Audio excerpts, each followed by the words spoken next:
Hi everyone, I hope you're doing well. I got this wooden gnome cutout from the Dollar Tree. I started out by cutting off the jute hanger and removing the raised star from the hat. I used a Cricut tool, which it lifted pretty easy.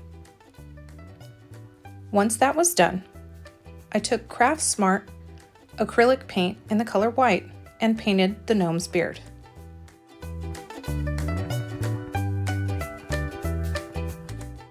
With the white paint still wet, I used Craft Smart dark gray to give his beard a little more dimension. Blending is key, so that way it looks like there are highlights and lowlights.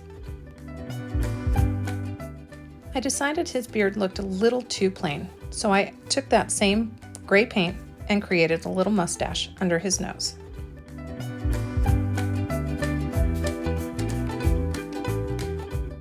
To paint his nose, I used Americana acrylic paint in the color Flesh Tone, painted the entire nose, then went back in with a smaller art brush and some white paint to add a little more definition.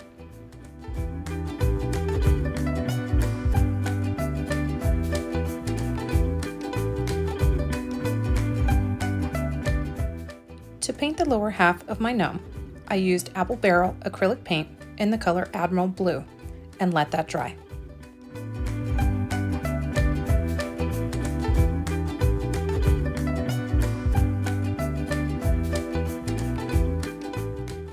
To add a little more depth and dimension, I used Anita's acrylic paint in the color Black, added some to the beard, around the nose, and his mustache. Then I painted his boots with the same black color.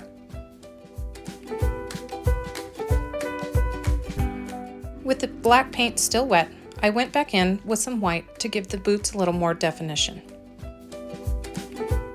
I found this quarter fabric at either Michael's or Joann's and decided I wanted to use it for my gnome's hat. I traced out the hat, leaving a little extra down at the bottom, and then cut it out. To attach the fabric to my gnome, I'll be using fabric Mod Podge. It's a little thicker than regular Mod Podge.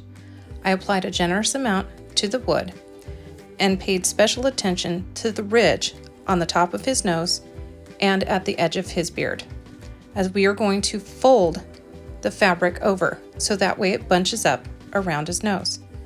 Be sure to firmly press your fabric down and let that dry.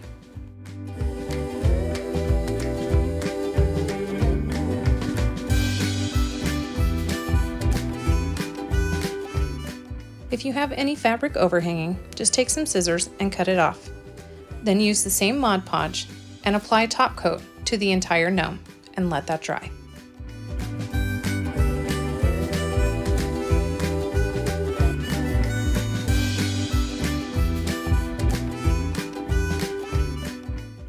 I found this red, white, and blue check ribbon at Michael's.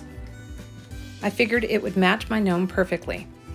To create my bow, I figured out how large I wanted the first set of loops, matched the sizes, and then pinched the center. Then you pinch the other side to create an even bigger loop.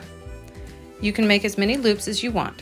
And a quick tip, if you have pain in your hands like I do at times, I take these little clips that I found at the Dollar Tree to hold the center for me as I make my loops.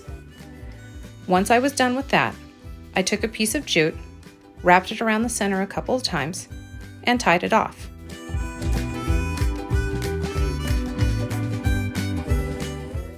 I will be adding my bow and my gnome to a grapevine wreath.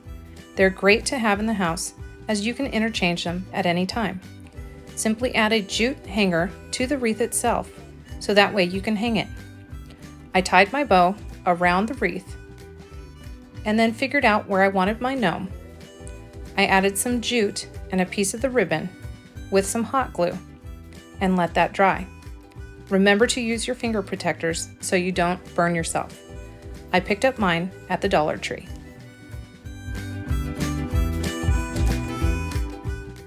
Once the glue was set and dry, I simply tied my gnome to the side of the wreath. I took some extra ribbon, wove it through the wreath underneath my bow, and wrapped it around. And there you go, a cute, patriotic, interchangeable wreath. I hope you enjoyed this video. If you did, please share and like this video. And remember, you can always follow my page at Jenny of All Trades on Facebook and YouTube. Stay crafty, and we'll see you soon. Bye!